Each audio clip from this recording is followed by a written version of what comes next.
Good afternoon, everyone. This is LadyDragon speaking. It's Sunday, January 19. It's 1:58 p.m., almost 2 o'clock. Now we're continuing today with our speakers keynote of CES. Now in this one, we're gonna have speakers of Microsoft, Omnicom, and Panasonic concerning the consumer. They want their needs to be experiences reflected in brand products. Bon, on va écouter ce keynote-là, puis on revient après.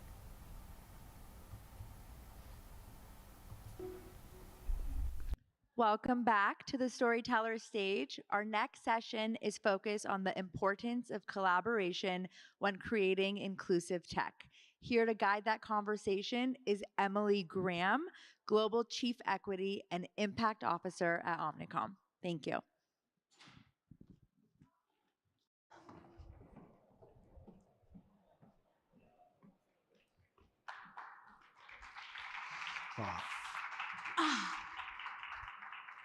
Hello, CES.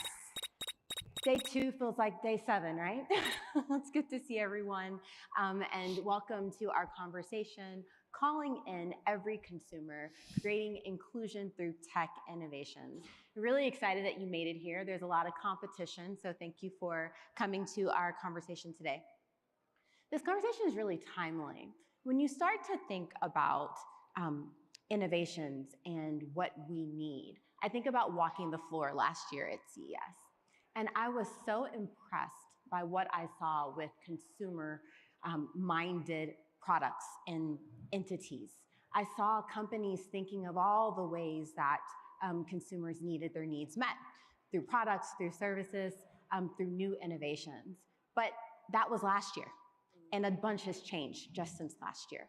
So today we're going to talk to leaders who have actually proven that they know how to include an inclusive mindset in their technology and in their products. It's hard to do, but they've done it, they measure it, and they're going to talk a little bit about what that looks like today. So I'm really happy to welcome our esteemed panelists to the stage.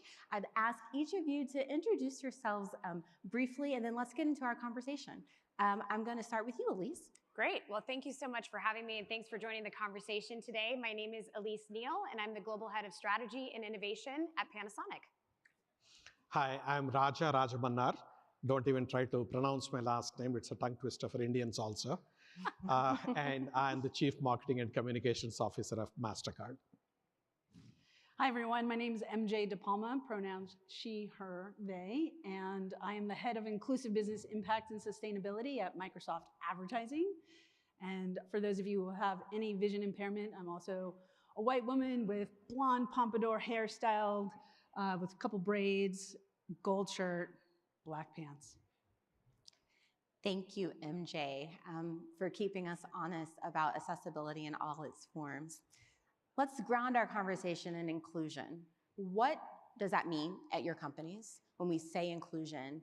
How have you prioritized it? And especially right now with complexity, how do you make it happen? I'm going to talk with you first, Elise. Sure. I think the first big strategic shift happened just a few years ago as we were looking at inclusion not as a charity, but as a critical part of our strategy.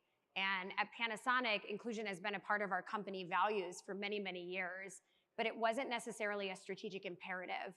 And this changed from being, hey, this feels good for our employees, to this is a must as we think about innovation and how we build and design products, not just for the average, but for the everyone.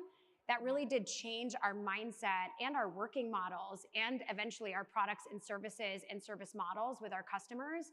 And that has been this small mindset shift that has really transformed the way that we go to market and also the way that we innovate and design together. That's great. We're going to hear a little bit more about some exciting Panasonic news in a second. Raja, what does that mean? What does inclusion mean at Mastercard? Yeah, so because we are a technology company that's based in financial services, our journey of inclusion started with financial inclusion. People who do not have access to the formal financial system they're actually at the lowest end of the socio-economic category. And unfortunately, they are the ones who are most disadvantaged. So if I'm a very rich guy, I walk into a bank, I can get a loan at a very decent rate. But if I'm a very poor guy, I don't have any credit history, I don't have anything at all, the interest rates are pretty significant. And banks don't even lend. It's actually the payday and various kinds of money lenders come in, and it's really gouging. That's where our journey started, saying that we need to bring, initially we said 100 million people who do not have access to the financial system, they should have access.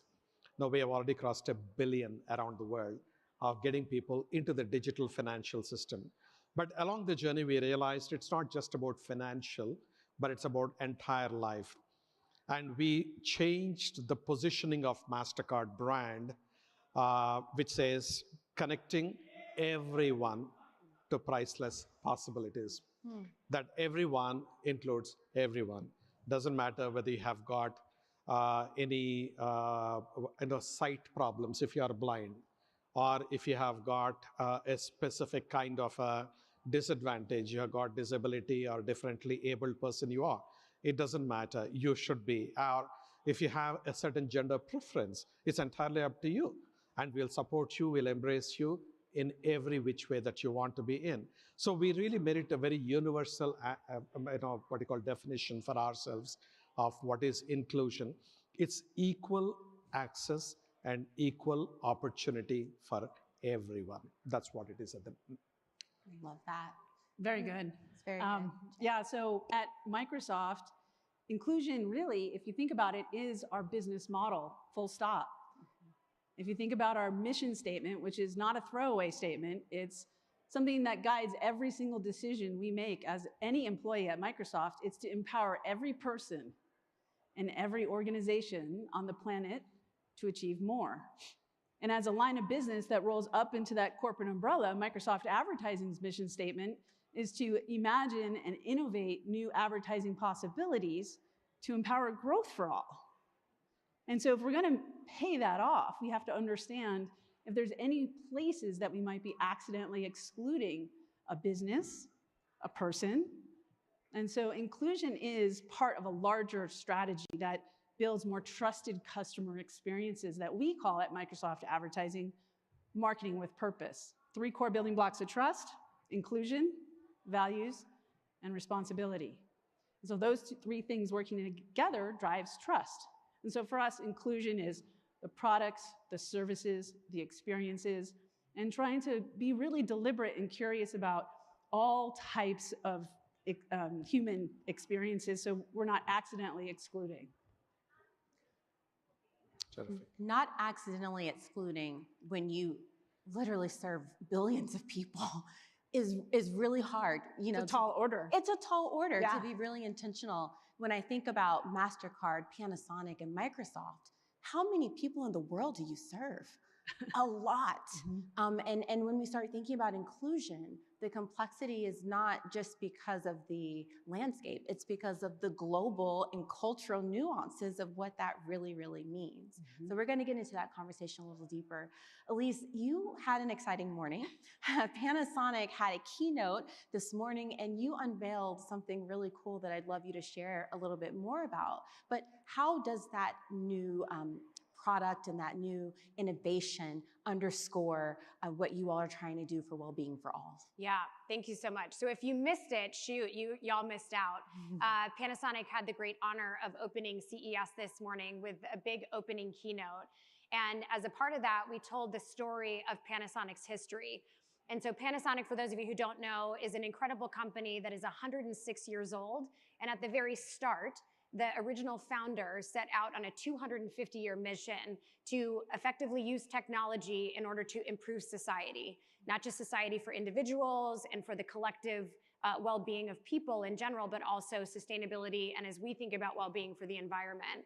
And so as we think about that great mission, Panasonic Well, the venture and business incubator inside of Panasonic, announced today a brand new product coming to market this year named Umi. And so Panasonic Well, as a business incubator, sits at the intersection between responsible technology and human care. And so with the launch of Umi, it comes later this year, be on the lookout for it. It is an AI agent built to support families. In that agentry, it allows for this digital personalized experience to sit inside collectives of individuals that we call families, and we'll maybe talk about the definition of what does it mean to be a family as we think about inclusivity a little bit later on. And this agent assists in the care, coordination, and connection with those that you love.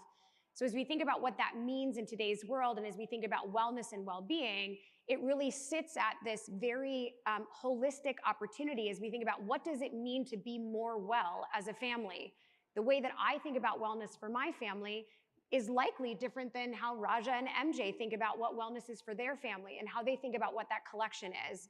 And so whether it's nutrition or activities, mental care, working and thinking about the connections with your aging loved ones and those that you care about, whether it's financial well-being, spiritual well-being, etc., using that as an agent platform sitting at the epicenter of the family with deep empathy and inclusion was a big part of our announcement today. So we are looking forward to putting Umi in the hands of hopefully billions of families around the world, leveraging a lot of those foundations that really started the company. So I think as we talk about this difference between inclusion being a value proposition for employees only, or thinking about it as something smart that we should probably get our arms wrapped around as business, and then actually moving that into how do we think about these broad, diverse, deeply personalized ecosystems to serve the modern families of today around the world.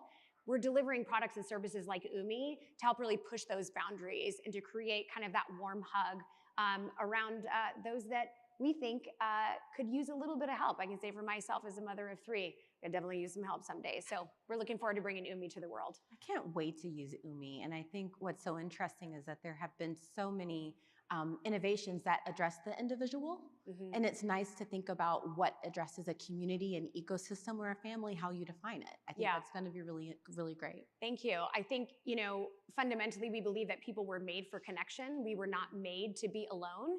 And so when we think about what does it mean to thrive in this world, it means the opportunity for us to talk together and collectively about something that's challenging and to help solve that with big businesses together to say, all right, what can we do to improve this world? Doing that just as an individual company or as an individual is likely not nearly as possible or impactful. And so as we think about stretching across the aisles, we think about the partner collective and ecosystem that we also launched today. We're really excited about the impact that we can do together. Thank you, Elise. Raja, you began to describe the journey that Mastercard has taken as a technology company, and financial inclusion is at the very heart. The True Name card, it was considered when it was released one of the most innovative, thoughtful ways to show representation with the LGBTQ+ community.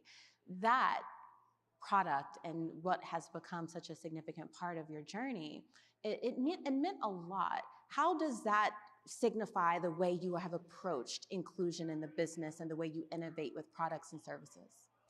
Yeah, actually, it might not be easily realized by the common public, but when you're launching something which is a little out of the mainstream, so to speak, there is a lot of backlash.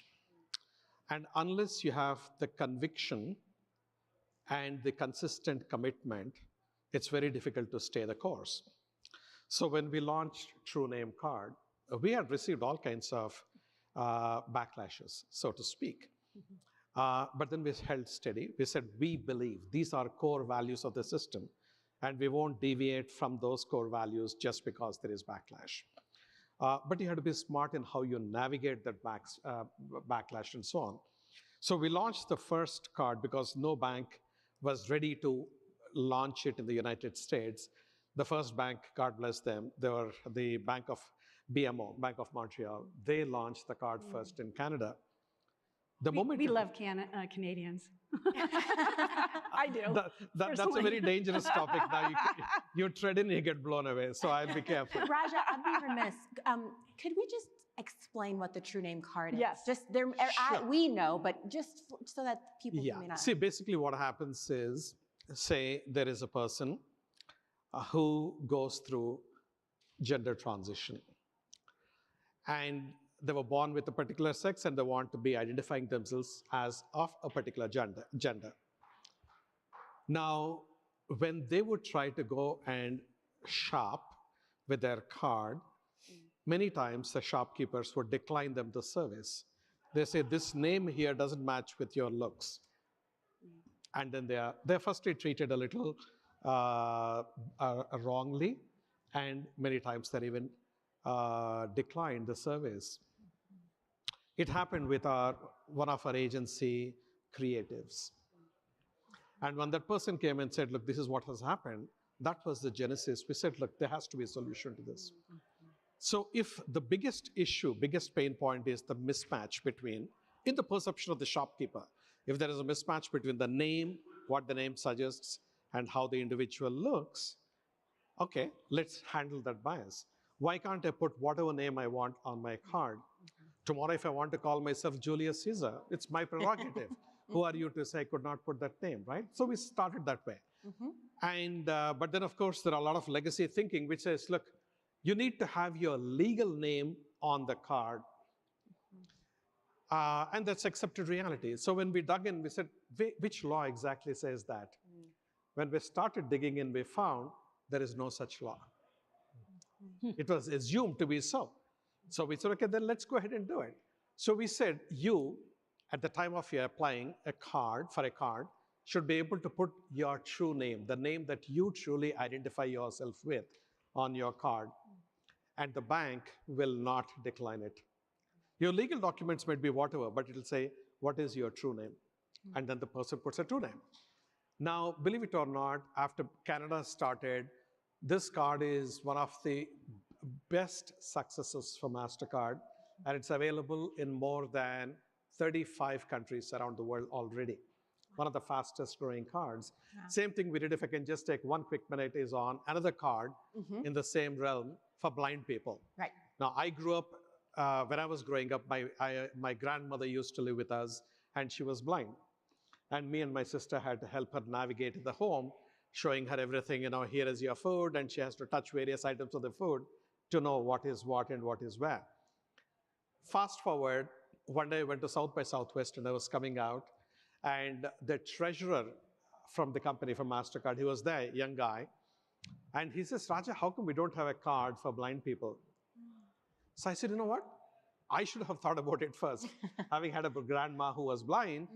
And then we said, okay, let's understand what does a blind person go through when he or she is making a payment. When we went into that, what we found is they don't know. They cannot differentiate one card from another card. They do not know the orientation because the raised lettering is gone. So you don't know where the chip is, where the magnetic stripe is. And they have to put it in a precise way in their wallet in exactly the same spot. Otherwise, their life gets confused. So what do? They ask the person in the queue, saying that, hey, which card is it? Oh, And there are bad characters of course. who ruthlessly exploit that situation, which is really gut-wrenching. But that's the nature of the world that we are dealing with. So we came with the card, low technology, not even a high-tech. We just put a small notch on the right side of the card. So if the notch is on the right side of the card, slightly below the center, your orientation of the card is correct. The shape of the notch will tell you what type of card it is. It's debit card, credit card, or gift card, or prepaid card. And if it has a notch, it's your MasterCard. So with one small, simple thing, we solved a huge problem for the blind people. When we launched it, again, a lot of companies said, really, do we need this kind of a product, etc.? Today, it is the fastest growing card at MasterCard. Wow. And it's there in more than 42 or 43 countries as of Yes, that November. can be a clap. Yeah. Absolutely. That's impressive. Thank you. It's impressive, but there's a common theme in both cards and their evolution. It was centering a person's experience of not being included in something. Exactly. And I'm saying, why did we think about this? And it seems like the simplest thing in the world when it comes to you, but it's not that obvious. The second thing that stood out to me is the safety and the thoughtfulness that it takes to say, you know what, we can innovate better. We can do more. I'm glad that someone approached you and said that, and you said, okay, let's do it. In order for inclusion to really take place, there has to be a level of safety and a level of acceptance and understanding of difference and welcoming that in. MJ, let's talk about technology and innovation. Microsoft has a tall task because in the very nature of what you do, people expect it to work just for them, just the way they need it, right? How can you ensure in the work that you're doing that you're serving all and serving most in the work? And what do you do to make sure you're not missing people in this process? Thanks for that question. And it's a passion topic of mine because I have a background in psychology, and I just love thinking about like how do people think, how do people work together, how do organizations evolve, and something that Raj said that really, you know, I wanted to like pick up on, and the idea of having a culture that embraces an open-mindedness. So there was two different employees that were like, hey, I have this experience, this lived experience, and there was a culture that they were listening and that they were open to explore that. And at Microsoft, we really believe in the growth mindset, to be a bunch of learn-it-alls and not a bunch of know-it-alls. Because there is no way in this vast human experience that in this journey, we're gonna get it right all the time. It's a learning journey. And in terms of technology, there's a principle in inclusive design also that Raj, I would like to bring forward. In inclusive design, you think about, you design for one and extend to many, or design for an edge case, and you'd be surprised of how many other types of scenarios it works for. For example, the card that he talked about, true name. Not kidding, I was on a prep call for this panel, and I had to leave early, so I got on my mobile phone as I was driving to the court to legally change my name because the name that I was given at birth did not fit my identity. Not because of my gender, because it just did not work for me anymore. And the number of decades on this planet that I cringed every time I heard that name called because, you know, at TSA, I have to give my legal, you know, identification card, and I had to hear that name over and over again. It's just sort of a negative energy over and over again. And so to be able to have the freedom to be that person, that is why I do the job I do today. I actually was told when I first started this job by the corporate vice president, 13 words that changed my life. He said, no matter what gender, ethnicity, or sexual orientation you are, you belong here and you have a role to play. And I had never heard the phrase sexual orientation said out loud from somebody that high up in a company that big. No one talks about that. And I thought, I might actually be home. And what does home feel like? Home feels like I'm valued for who I really am. And I've done the best work of my life is the point of this, because I feel like I can share my true ideas and they will be listened to. Hence, the innovation that has happened not only at Mastercard, but at Microsoft. You know, seeing AI, countless number of accessibility features that are driven by AI. And within Microsoft advertising, we're reimagining audience engagement. And at the end of the day, I want to challenge us all as leaders in this world, not just business leaders, but human leaders, that inclusion should not be politicized. It is nothing but high quality business that does personalization really well. So, you know, at Microsoft, if we keep the North Star of being a bunch of learn-it-alls to serve humanity, to help each and every one of us get the most out of life, to be the best that we can be, and to help one another, that's how we're going to pay off that mission of inclusion. So I'm going to end on that. MJ, just like we talked about that day as you were driving to the courthouse, you said, I have to drop for something. We go mobile, and we were all like, okay. And when you began to share, that's because you brought up the card. Brought up the serendipitously. Card, but also you felt comfortable to do it. You made us better that day. Yeah. Thank you for sharing, and thank you for being vulnerable. And I'm grateful that Microsoft feels like home and feels like a safe space for you. That's very important.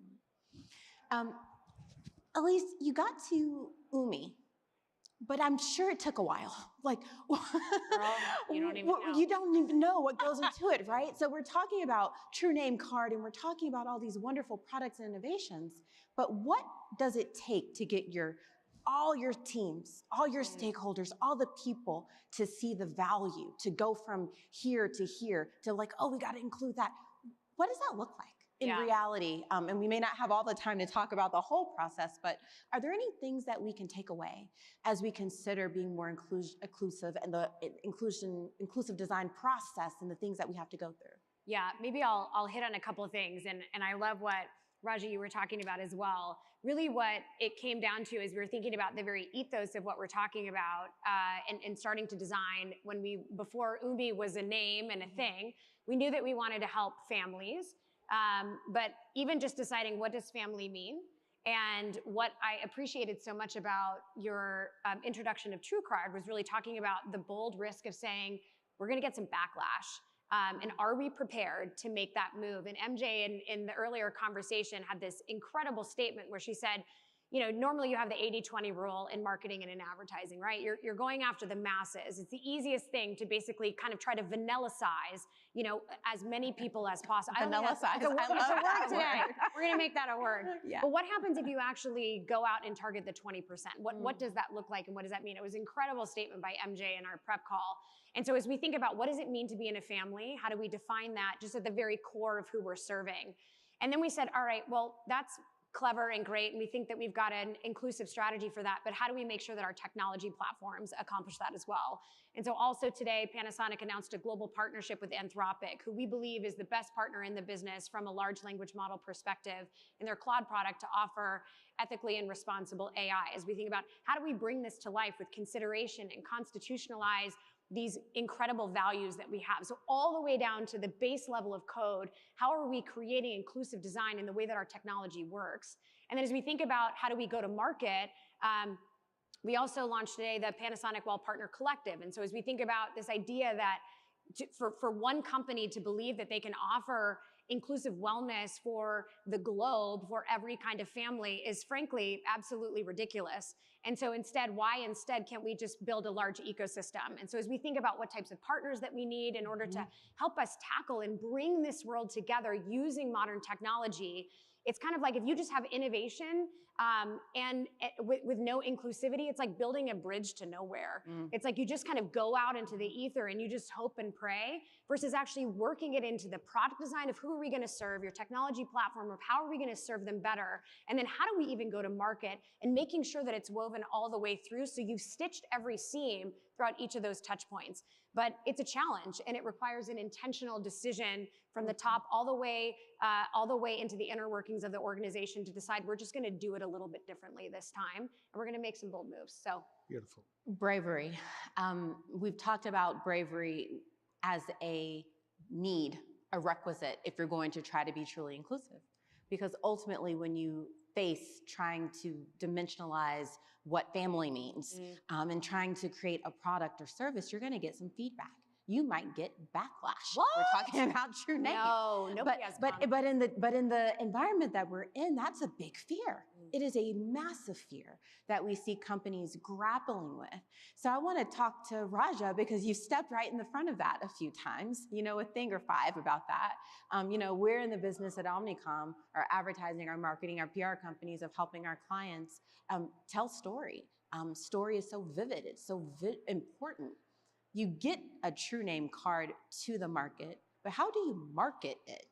What advice for CMOs and companies who are getting to inclusion innovation, but they got to figure out how to get that out in a marketplace, especially now that's so charged? So I'll give a different example to demonstrate the point better of what you were saying, right? So when Russia invaded Ukraine, it triggered the largest human migration after World War II. Wow. 10 million Ukrainians left the country. A vast majority of them came into Poland. And the infrastructure in Poland was crumbling. Poland was very warm, welcoming these refugees to come into the country. They were next door neighbors, so to speak, countries-wise. But the infrastructure was just not there. And wherever you went in Warsaw, which is the capital and where all these people were coming, the roads were clogged up, people were on the ground, the place was becoming very dirty, and it's apparently quite, I didn't visit at that time, but my team tells me. It was really terrible. So we said, is there something which we as Mastercard can do about it? We said, we will not get into the politics between Russia and Ukraine, etc., because I have great friends and team members who are both Russian as well as Ukrainian. So we will not take sides, we will not get into those kind of things. But we can find some solutions for the current problem. So what we did is we created, using AI, a small app called Where to Settle. It was both in Ukrainian and English. Ukrainian was predominantly the language which we thought will be used. So you go into the app, it'll ask you a few questions. Okay, what's your experience? What is your educational qualification? What's the size of your family? Do you have young children? What kind of a job are you looking at? Or are you wanting to start a business? Whatever. Based on that, it'll then answer you. This is all AI powered. It'll tell you, based on what you told me, there are 3 jobs that you'll be very eminently suitable for. One job is in Krakow, one job is here in Warsaw, but there is a better job in Poznan. Do you want to apply? If you want to apply, click with one button. You can apply right from this app to those jobs. And we'll tell you what's the cost of living in that area. It all comes like a summary. Cost of living, schooling, everything. So this could be a good place for you to settle rather than lying on the roads in Warsaw. We tied up with all the employment agencies. We tied up with all the real estate agencies and everyone. 170,000 families relocated out of Warsaw using this app. So much so that the government of Poland said, this app now is Polish app, Polish government app. Yeah. We said, okay, great, take it, no problem. Wow. The key thing is the pride in this case is not of ownership. And it also doesn't give us any direct business benefit. But we did it because we said a healthy, thriving society is where a corporation can thrive. And when we did this, now the government took it over. And then we, as Mastercard, have been invited by United Nations Security Council. And our CEO was asked, saying that, okay, can you guys think up of a solution of what you can do for the refugee crisis around the world? It's amazing. It's extraordinary, right? And it's a privilege to be given an opportunity to work on a project of this sorts. It might not give you immediate business results, but it gives you medium and long-term results for sure. Because what do you think these 170,000 families who relocated, which card are they going to use tomorrow? Yeah. Okay. Build for one, extend to many. Come again? Build for one, extend to many. Extend to many, exactly. It's just a classic example of that. Exactly. And now we are actually planning to do that kind of a stuff. So the point is, in some cases, you market things, even in the face of adversity, by yourself. In some cases, you would partner with your other traditional partners like banks, fintech companies, or big merchants. Or the third example, which is what I gave you, is you partner with governments. And different strokes for different folks. It's not one rule fits everyone. And guess what? You served a lot of different people. And it didn't matter their race. It did not matter their gender. You served a lot of people. They were totally irrelevant. Absolutely. These are totally people relevant. in need. Help them. And that's it. And there was something I had heard last year, and it's really stuck with me. And I said it, last year at a panel, and I'll say it again here. But Raja, you just got to this. You can either admire your problems and stand there and look at them, or you can solve them. And that's what inclusion can do. And it can really help solve problems. For each of you, as we wrap up, I want to talk about the next frontier. We're at CES, the Super Bowl of innovation and consumer products and everything that goes into it. It's hard to conceive next year and what it's going to hold. But what is the next frontier? What must we be considering as we think about what inclusion must be? And how are you and your teams looking at it? Yeah, I'll keep it punchy, because I know we're getting close on time. But I think it's two things. One, MJ talked about personalization, and so I think if we really think about what we define as personalization today, of well, we know maybe what you need, and so we're going to create a knowledge graph, and we're going to connect you with other similar people, and then we're just going to create models around that. I think the next evolution, maybe to push beyond that, is actually products that actually adapt to you beyond just the personalization that we know today, but actually moving that into something that is far more intelligent. The second thing that I think we have to conquer as an industry is how do we make these new agentic platforms and services more empathetic? Because when we start taking that humanization away and we just go all tech without that empathy, we will miss the opportunity for true inclusion. Both these individuals talked about lived experience and how that drives innovation. And that is a critical part, I think, of what innovators need moving forward and is the next frontier for us to figure out how do you create warmth? How do you create that symbiotic relationship between technology and empathy? Elise, are those radioactive terms? I mean, you know, empathy and warmth. I feel like people have become so averse and so rigid, but isn't that the true heart of where we are and what we need? if you believe, like me, that people were designed and made for connection, then to have lack of connection at the deepest level, as we think about, I can look into your eyes, Emily, and you know what I'm feeling, and we can get excited about something or we can weep together. I don't believe that technology is going to fill 100% of that void, but what does that look like when those worlds come together, and how do we do it intelligently and by design in an inclusive nature? Because the way that you react to something, we're sitting here today, you might have a totally different perspective of this panel than I do, and that's what's beautiful about it. So how do we accommodate for that? How do we create space for that in the way that we design innovations moving forward? But I'd love to hear from you guys. What do you think the future holds? See, from my side, on the one hand, being a lifelong marketer, this is something hugely exciting for me. The advent of AI, Gen AI in particular, and now agentic AI, and who knows, tomorrow maybe it'll be AGI and then ASI, artificial superintelligence. So when these are coming in, we are able to really do things that one could only dream of even a few years back. Real-time marketing, hyper-personalization, hyper-localization, and doing only things which are highly relevant. So true context of real-time precision marketing. As a marketer, I'm thrilled with this, and I play with this for countless hours. So if you have got anyone you need to experiment with your Umi, I'll be... We'll be coming your way. Yes, please do that. I love playing with all these AI toys. Now, on the other hand, my biggest worry, and this concerns me, the level of unemployment that will happen amongst skilled workers. It's fashionable to say that people don't lose jobs to AI, but they will lose jobs to people who know AI. I don't agree with that. Me either. People are going to lose jobs. I have seen the insane productivity, insane creativity, not original creativity, but commercial creativity, insanely good in extraordinary quantity in just 20 seconds, 10 seconds, 15 seconds. That is going to eat a lot of jobs.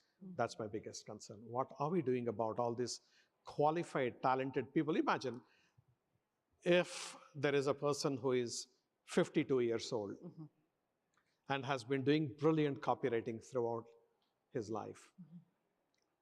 Now, AI can actually learn his style and hundreds of people's style in a fraction of a second and create a fantastic copy for your ad. And some A/B tests have been done by people, done by a seasoned copywriter and done by AI, and which is good. Wow. This guy is bound to lose his job sooner than later. And if it does happen, what will he do? Right. You say, upskill yourself. Upskill to what? Right? And the need for people will go down. And I have seen, like, there are companies which are coming up, giving you, under this thing title of the agentic AI, they're saying you have got synthetic employees. So you got real employees, but you also have synthetic employees. When you have synthetic employees who work 24/7, they don't go on leave, they're hyper efficient, they do things extraordinarily well. If I am a business owner, I would rather have this bunch of these synthetic humans then what will happen to real humans? And every year graduates are coming up out of the colleges. Where will they get employment? So this is quite a sociological problem that needs very urgent addressing. But right now, I don't think enough debate and discussion is happening. And these so-called, these cute statements, people who lose jobs, they lose jobs not to AI, but people who know AI is who they lose to. I'm not, And it's impacting myriad industries. We talked about copy. It's impacting myriad industries. Oh, yeah. We talked about copywriting, but it's so much. It's radiology. Medicine, it's radiology. Yeah, it's highly skilled. It's a lot. So thank you for illuminating that, Raja. MJ. Yeah, I think I'll just bring it back to the basics, which is about humanity and a little bit about what Elise had touched on, and that is participation in technology right now is so important that we have a diverse set of humans participating in the development of AI. And if there's one article I can point you to, it's something that I wrote based on research called The Psychology of Inclusion and the Effects in Advertising with Gen Z. And it teaches you the mechanics of what it means to make a person feel like you're a brand for someone like me. Inclusion makes someone feel like family, like someone feels connected. And it increases purchase intent by 23 points, and we identified 12 feelings of inclusion. And so AI right now is learning from those who are participating in it. And if we don't have a diverse set of people inputting into that, we're going to create a world that reflects a very skewed version of what humanity is. Bring it, girl. And so the future is in our hands, and you need to participate, and you have the power to make impact as an individual. I know that. So I encourage you to participate because I think that the stakes are pretty high, as Raj just painted a picture. But I think taking it back to what can I do right now, participating is really the first step. And there is research to use to make AI a little bit more reflective of humanity and be our agent, our co-pilot. We are in the pilot seat. That is why we call our AI co-pilot. It is going to be our assistant, not going to take over. We need to participate, though, in order to make that happen. So I invite you to do that. It's a good word. That was a good way to end. Good word. MJ, that was a good word. I was going to say amen, too. That was very good. Yep. MJ, thank you. Thank you. Raja, thank you. Elise, Thank you, thank you. everyone. Thank you so much. Thank you.